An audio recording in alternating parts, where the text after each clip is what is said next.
Hello friends, आपका स्वागत है हमारे चैनल पर। मेरा नाम है ध्रुव और आप देख रहे हैं द लर्नर्स कम्युनिटी। आज की वीडियो में हम बात करेंगे बीकॉम के फर्स्ट सेमेस्टर के एक सब्जेक्ट जिसका नाम है बिजनेस ऑर्गेनाइजेशन एंड मैनेजमेंट। आज की वीडियो में इस सब्जेक्ट के हम प्रीवियस ईयर के क्वेश्चन पेपर को कवर अप करेंगे। मैं आपको क्वेश्चंस बताऊंगा किस टाइप के क्वेश्चन आते हैं, क्वेश्चन की मार्किंग किस प्रकार से होती है, मतलब आपके जो नंबर क्वेश्चन है वो किस प्रकार के देखने को मिलते हैं, और बाकी सारी इंपॉर्टेंट चीजें। वीडियो कंप्लीट इंपॉर्टेंट होने वाली है, तो आप वीडियो को पूरा देखिएगा, स्किप मत करिएगा। टाइम दिया जाएगा। 90 नंबर का जो है आपका क्वेश्चन पेपर आपको देखने को मिलेगा। ठीक है, ये यूनिक पेपर कोड है, आप चेकआउट करें। यूनिक पेपर कोड आपका सेम होना चाहिए। फिर 5 क्वेश्चन जो है पूरे क्वेश्चन पेपर में आपको वो अटेम्प्ट करने हैं। ठीक है, all question carry equal marks, सारे के सारे क्वेश्चन जो है वो इक्वल मार्क्स को कैरी करते हैं। ठीक है, अब यहाँ पे मैं आपको क्वेश्चन बताता हूँ किस टाइप से आना आएंगे आपके। ये देख सकते हैं, ये आपका जो क्वेश्चन पहला जो है वो दो पार्ट्स में डिवाइडेड है, ए और बी, और आपका हर एक पार्ट जो है वो 9 नंबर का है, मतलब 18 नंबर का आपका पहला क्वेश्चन हो जाता है। और सेम इसी प्रकार से 18-18 नंबर के आपको 5 क्वेश्चन जो है वो अटेम्प्ट करने हैं। 90 नंबर का आपका जो पेपर है वो बनके तैयार हो जाएगा। ठीक है, ये हो जाता है आपका पहला क्वेश्चन। आप देख सकते हैं, हम हिंदी मीडियम की ओर चलते हैं, वहां पे मैं आपको आगे की तरफ बताऊंगा। ठीक है, ये सेकंड क्वेश्चन हो गया। यहाँ पे डिफाइन फ्रेंचाइजिंग के बारे में बात करी गई है। Why is getting popular in India. Franchisee लेना ये की जो प्रोसेस है ये आजकल इंडिया में क्यों पॉपुलर हो रही है, इसके बारे में बात की गई है। फिर सेकंड में अगर हम देखें, what considerations should be kept in mind while choosing a form of business organisation. ठीक है, आपको किन चीजों को ध्यान में रखना चाहिए जब आप बिजनेस ऑर्गेनाइजेशन को चूज कर रहे हो। ठीक है, फॉर्म ऑफ बिजनेस ऑर्गेनाइजेशन जो आप चूज करते हैं तो उसको किस चीज को ध्यान में रखना चाहिए, इस चीज के बारे में बात करेंगे। अगर फर्स्ट क्वेश्चन के ए वाले में अगर इसमें देखें, तो explain the concept of bricks and mortar business, explain advantage and disadvantage of this business format. इस business format bricks and mortar का जो बिजनेस है, ठीक है, आप कह सकते हैं कि फॉर्मेट है, इसके एडवांटेज और डिसएडवांटेज दोनों आपको बताने हैं। फिर सेकंड में बात करें, coordination is a binding force.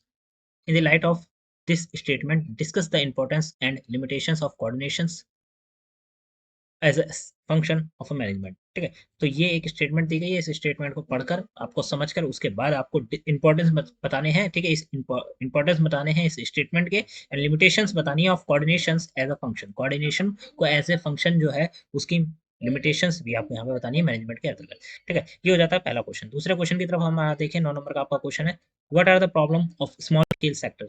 जो छोटे स्मॉल सेक्टर्स होते हैं, स्केल जिसमें स्केलिंग की जो आप कह सकते हैं कि ग्रो होने के चांसेस बहुत कम होते हैं, तो उन सेक्टर्स में क्या प्रॉब्लम्स आती हैं, वो सारी चीजें discuss the steps taken by the government to solve this problems. जो स्मॉल स्केल सेक्टर है उनमें जो प्रॉब्लम्स लोग फेस करते हैं जब वो उस सेक्टर में घुसते हैं, तो उस चीज को सॉल्व करने के लिए गवर्नमेंट ने क्या काम करा है, इसके ऊपर आपसे बात करी गई। यहाँ पे आगे देखें तो बी में पूछा गया, what is importance of identification as of a business opportunity. ठीक है, इंपॉर्टेंस क्या है identification of business opportunity. Business की जो अपॉर्चुनिटी है उसके आइडेंटिफिकेशन की इंपॉर्टेंस क्या है, ये आपको यहाँ पे बतानी है। How are business opportunities identified by the entrepreneurs. जो बड़े बड़े एंटरप्रेन्योर्स होते हैं, ठीक है, तो वो लोग बिजनेस की अपॉर्चुनिटी को कैसे आइडेंटिफाई करते हैं कि यहाँ पे हम लोग बिजनेस कर सकते हैं, वहां पे नहीं कर सकते, वहां पे हमारी ग्रो नहीं होगी पर यहाँ पे होगी। ये जो अपॉर्चुनिटी है ये को करते हैं, ये आपको यहाँ पे बताना है। ठीक है, और की अगर आप देखें और की तरफ, तो अ बिजनेस ओज certain obligations toward different groups, identify those groups and explain the obligations of business towards those groups। ठीक है, तो यहाँ पे एक स्टेटमेंट दी गई है, उस स्टेटमेंट से रिलेटेड आपसे क्वेश्चन पूछा गया है कि आपको उन ग्रुप्स को बताना है और उन ऑब्लिगेशंस को बताना है। ठीक है, तो ये हो जाता है। बी में अगर हम देखें, explain the term business environment, how does social and political environment influence the working of business. ठीक है, आपको यहाँ पे एक टर्म दी गई है, टर्म है बिजनेस इन्वायरमेंट। तो बिजनेस इन्वायरमेंट टर्म को आपको एक्सप्लेन करना है। उसके बाद how does social and political environment, मतलब सोशली और पॉलिटिकली जो इन्वायरमेंट होता है वो इन्फ्लुएंस करता है वर्किंग ऑफ अ बिजनेस, जो चलता हुआ बिजनेस है उसको किस प्रकार से इन्फ्लुएंस करता है, ये आपको यहाँ पे बताना है। क्वेश्चन नंबर 3 आता है, ये में आपसे पूछा गया, what is strategic planning, what steps involve strategic formulation. 9 number का आपका ये क्वेश्चन है, स्ट्रेटेजिक प्लानिंग क्या होती है और कौन कौन से स्टेप्स इन्वॉल्व होते हैं स्ट्रेटेजिक फॉर्मुलेशन में। ठीक है, बी में आपसे पूछा गया, डिसीजन मेकिंग, डिसीजन मेकिंग क्या है, explain the qualitative techniques of decision making. ठीक है, क्वालिटेटिव जो टेक्निक्स होती हैं जिससे कि लोग डिसीजन मेकिंग करते हैं, मतलब किसी ठीक डिसीजन को लेने से पहले लोग किस तरह की प्रोसेस को अपनाते हैं, वो आपको यहाँ पे बतानी है, ताकि उनका जो डिसीजन हो वो क्वालिटी हो, मतलब एक अच्छा डिसीजन हो। 9 नंबर का आपका क्वेश्चन हो जाता है। क्वेश्चन नंबर 3 के और में आपको देखने को मिलता है ए में, what are the cause of certain what are the cause of creation of group, how should a manager handle these groups. ठीक है, मतलब ऐसे कौन कौन से कारण हैं जिनकी वजह से इनफॉर्मल ग्रुप्स तैयार होते हैं, क्रिएट होते हैं। ठीक है, और जो मैनेजर है वो उनको किस तरह हैंडल करता है, ये आपको यहाँ पे बताना। ये हो जाता है आपका क्वेश्चन नंबर 3 का और में ए। और में अगर हम बी को देखें तो explain the illustrate explain and illustrate product based organization structure, what are its merits and demerits। ठीक है, ऐसी बिजनेस और या ऐसा ऑर्गेनाइजेशन जो कि किसी प्रोडक्ट के ऊपर बेस करता है तो उसका स्ट्रक्चर किस प्रकार का होगा आपको वो बताना है, और उसके मेरिट्स और डीमेरिट्स को आपको यहाँ पे एक्सप्लेन करना है। सारे के सारे क्वेश्चन जो है आपको मेनली थ्योरेटिकल है। ठीक है, थ्योरी रिलेटेड है, तो आपको यहाँ पे आंसर बना के ऑन द स्पॉट लिखना होगा। ए में आपसे पूछा गया व्हाट इज मोटिवेशन, मोटिवेशन क्या होती है। Explain Herzberg's two factor theory of motivation. जो हर्जबर्ग्स का two factor theory of motivation है वो भी आपको यहाँ पे एक्सप्लेन करना है। पहले आप मोटिवेशन को बताएंगे, उसके बाद वो जो टू फैक्टर मोटिवेशन है उसको बताएंगे। बी में आपसे पूछा गया डिफाइन लीडरशिप, लीडरशिप को आपको यहाँ पर डिफाइन करना है। Differentiate between transformation and transitional leadership. ठीक है, इन दोनों टाइप की जो लीडरशिप्स होती हैं इनके बीच में आपको क्या करना है, डिफरेंशिएट करना है, मतलब डिफरेंट बताना है कि क्या अंतर है। अंतर बताना यहाँ पे जरूरी इसलिए कम से कम आपको 6 से 7 या फिर 5 से 6 अंतर तो कम से कम बताने होंगे, क्योंकि आपका जो क्वेश्चन है वो 9 नंबर का है। आप 5 से 6 छोटे अंतर बताकर आगे बढ़ सकते हैं। ठीक है, तो ये हो जाता है। क्वेश्चन नंबर 4 के और में आपको देखने को मिलता है good communication is the foundation of sound management.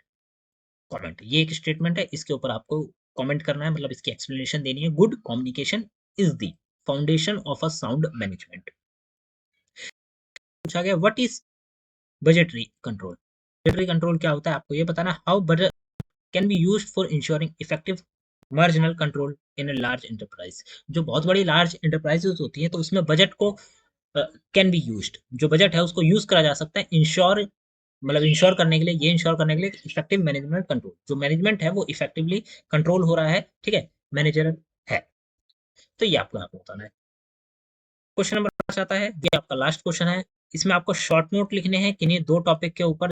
Topic यहाँ पे दिए गए हैं। ठीक है, पहला है लर्निंग ऑर्गेनाइजेशन, दूसरा है वर्कफोर्स डाइवर्सिटी एंड इंक्लूजन, तीसरा है मेक इन इंडिया मूवमेंट।